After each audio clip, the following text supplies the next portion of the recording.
Good morning, good afternoon, and good evening, everybody. Hey, welcome to this episode of the No Plus Show. As always, Scott Carson, excited to be here with you today.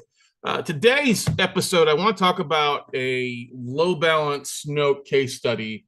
This is actually a deal that came across my desk. Oh, I guess it would have been Tuesday of last week, Monday, Tuesday of last week. And no, it would have been Thursday of last week, actually. So, um, kind of something that's relatively new on the desk. Now, I get a list of notes in from a California hedge fund. It actually had about 20 notes in Texas, some in Houston, some in the Dallas area, some down in San Antonio, and one here in Austin. And I was like, oh, let's look at this real fast. And so I wanted to go through this deal because it's a small balance note on a higher valued property. Okay. But if when I looked at it, I almost initially kicked it to the curb and didn't look at it because it's like, oh, what I saw online. Okay. I'll go to this in a second, but this is something that you guys, I bring it up because sometimes we get in the habit of looking at specific things and we miss little like diamonds. Okay. Note investing.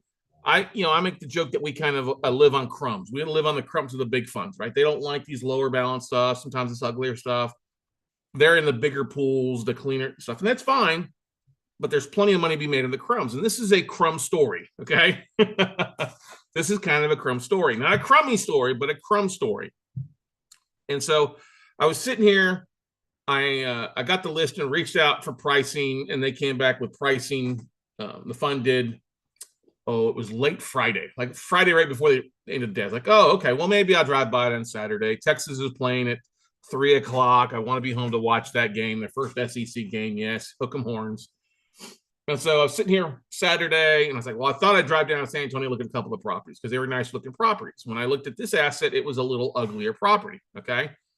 So I said, well, it's in Austin. What's the heck? What's it going to hurt? It's a hour trip, basically 30 minutes down South Austin, 30 minutes back. It actually was about an hour and a half, 2 hours because I got another taping with another Austin asset even further south.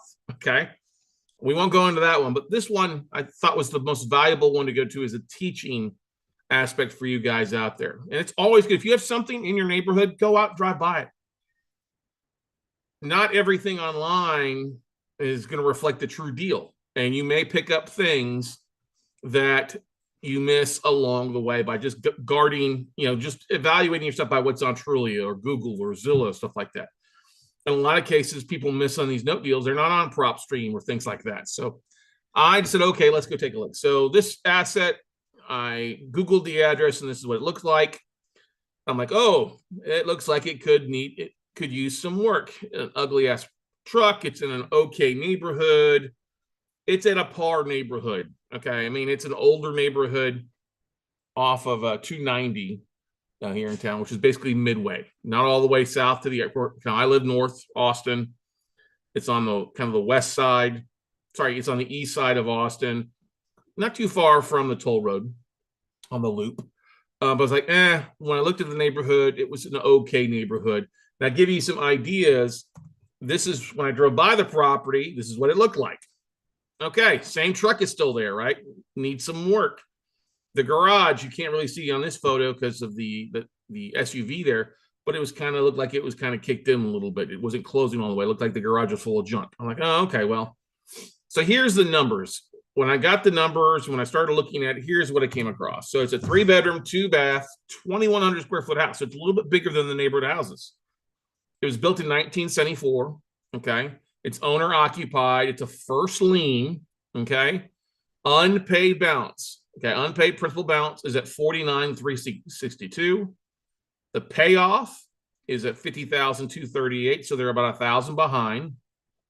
Okay, the AVM, the automated valuation model, the online value that the bank had on their spreadsheet was 499. Now, when I saw that, I knew they were smoking some of that California weed.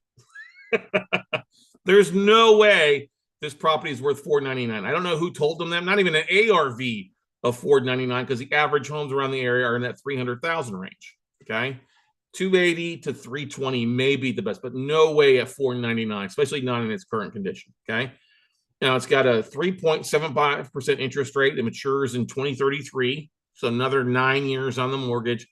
and the P&I payment is $531 a month. The taxes are about $126 a month.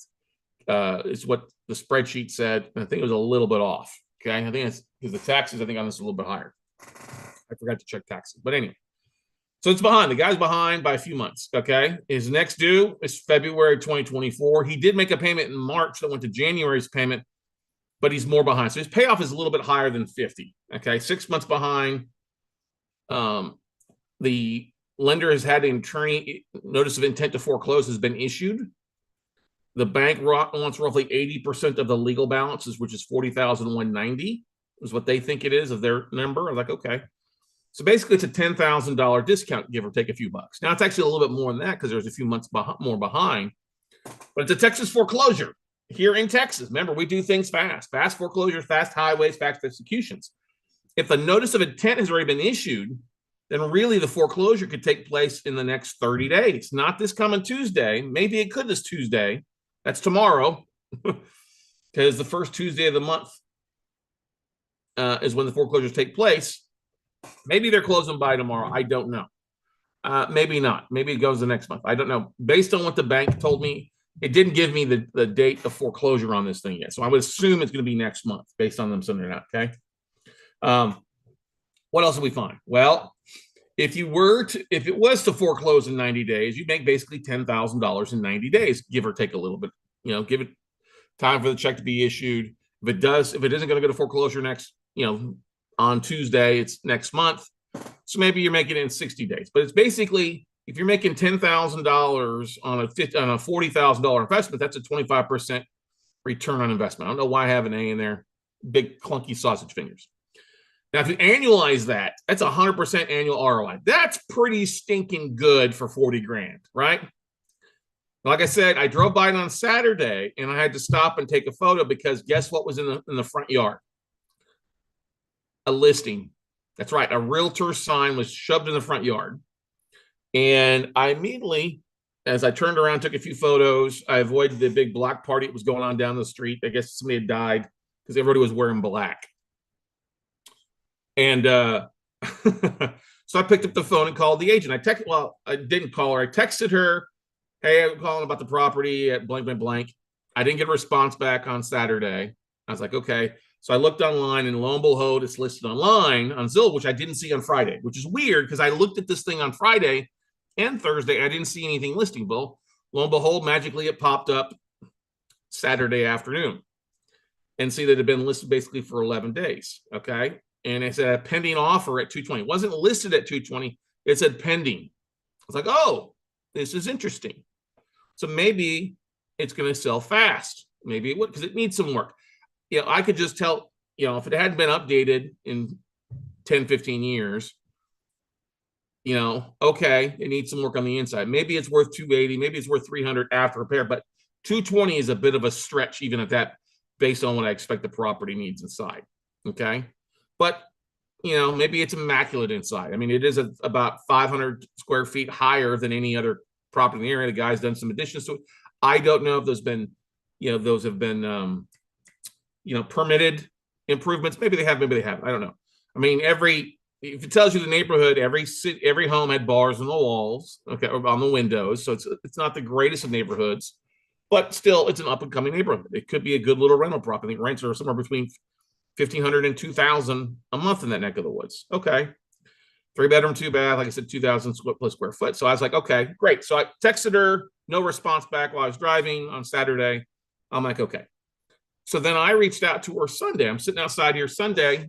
I'm putting on a turkey breast on the barbecue to smoke it. I'm like, oh, I haven't heard back from that agent. Well, maybe she was busy Saturday getting ready for the UT game. It was Sunday. I said, it's after church. Let me text her. So I texted her again, said, hey, I'm an investor, cash buyer. I'm just calling to get some information, basically, is what I'm thinking. Maybe if I can get her to respond back, I see that it's pending. Maybe I'd ask, do you need a backup offering? She calls me immediately back. Oh, hi, you're calling a blank, blank, blank. I was like, yes, I am. She's like, yeah, we have that. We have that one is pending. I'm like, pending? Oh, really? Wow, it's been on, not been on the market long. She's like, no. But I do have another one in Bastrop. I was like, okay, but can you tell me about this one? Is it, back to this one. When is it? Do you know when it's going to close? Oh, it's going to close quickly. Okay. Is it 2 weeks? just a bit of an idea because I can follow back up with you on this one if it closes or doesn't close. No, it's going to close quickly. It's a cash offering. We expect this thing to close very quickly in 2 weeks. It's like, oh, great. Okay, great. Well, send me the information on the other property in Bastrop. I'll take a look at that. Okay. About 30 minutes later, she sends me a text message, sends me the address. I'm like, it's a normal listing in Bastrop, but that's okay. We'll worry about that one later. But when I found out this was a fast closing, basically a 2-week closing or less, I got even more excited because you think about that. If you're making 10K in 30 days, then now I'm going to go through a foreclosure, not have to go to bidding, not wait for file, but if they actually pay you off, get the full payoff, and it's 10K or more in 30 days, that's a pretty good day, right? That's 25% return there on your money. But in 30 days, that means it's annualized a return of 300%. Okay. That's a pretty good day. Who wouldn't do that deal, right? Everybody says, oh, I would do that deal all day long. You would, but would you pull a trigger? If you had the 45 grand. Well, Scott, you said 40 grand. Yeah, but you got to expect some things. Some people wouldn't do this deal because they're afraid they'd end up taking the property back at auction, and then they'd be responsible for the rehab. Okay. Now, there are other strategies involved with this. Yes, you could foreclose. I don't know if you got to bring another $1,000 to the table to the attorney. Maybe the attorney's fees are already paid in full. That's great. Take it to foreclosure, hope it sells at auction. My opening bid would be the full legal payoff. Okay. If it is worth $299 or more, I'm going to max that out and try to get somebody better. I bet somebody would pay more than that at auction. That's fine. I'd get my 50 grand or whatever, and then the bar would get anything else in the second space. Could I work out with a bar? Could I approach the bar and say, hey, instead of foreclosing, let's give you cash for keys. You're looking to obviously sell it at 220. You owe about 50 grand, means you're going to make them at 170. Take your commissions out of there. Can I give you 100 grand cash to walk? Why would I do that? Well, because if I wanted to own the property and I think it could be worth 300, it would make sense to pay that borrower 100. So I'm coming to the table with 150 roughly, 50 for the note purchase, 100 to the borrower to walk. Okay. 100 to the borrower to walk. I mean, that would, be done. Don't worry about listing the property. We'll take it off, remove it, that kind of stuff like that. I could partner with a bar. Some people have partnered with bars in distress to, okay, let's partner together. We'll fix it up, pay off the mortgage, pay off my rehab costs, and split the profits after closing. And you can still live here. I wouldn't necessarily like to do that, but some people have done that before. Okay, great.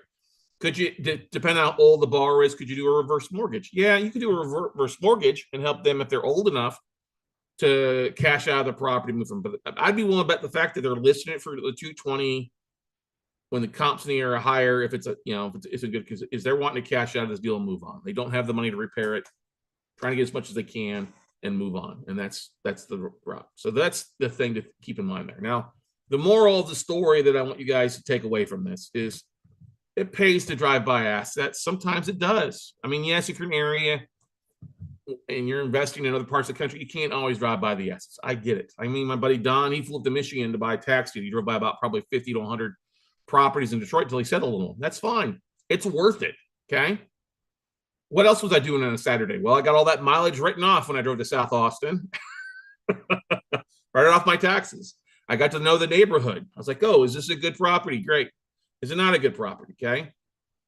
I saw that there was a listing sign out there. May I have a lead on another property? Yeah, I may have another lead on another property. Great. But the important thing is don't let specific things, like if I lived in California, I wouldn't try to buy this property and try to do that real fast because you're way out of state. I don't think doing an out of state rehab is smart if you've never done it before. Okay.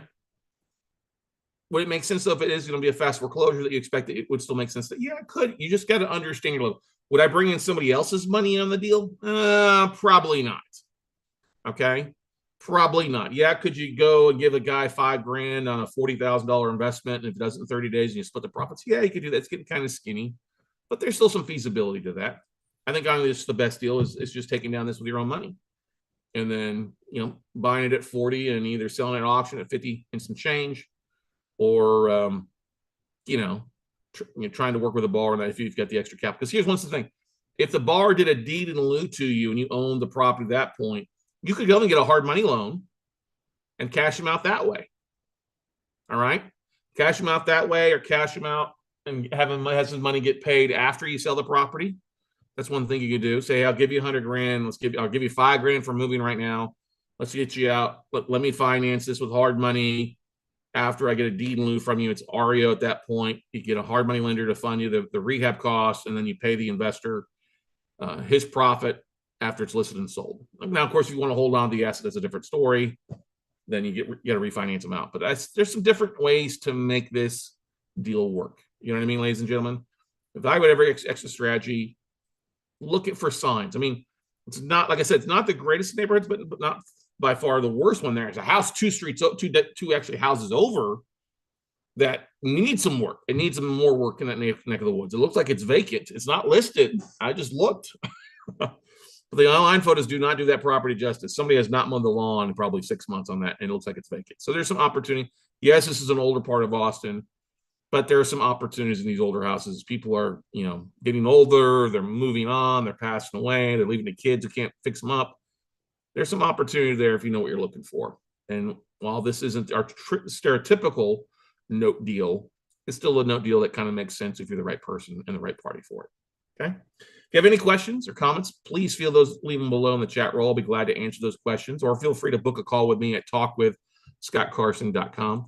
That's talkwithscottcarson.com.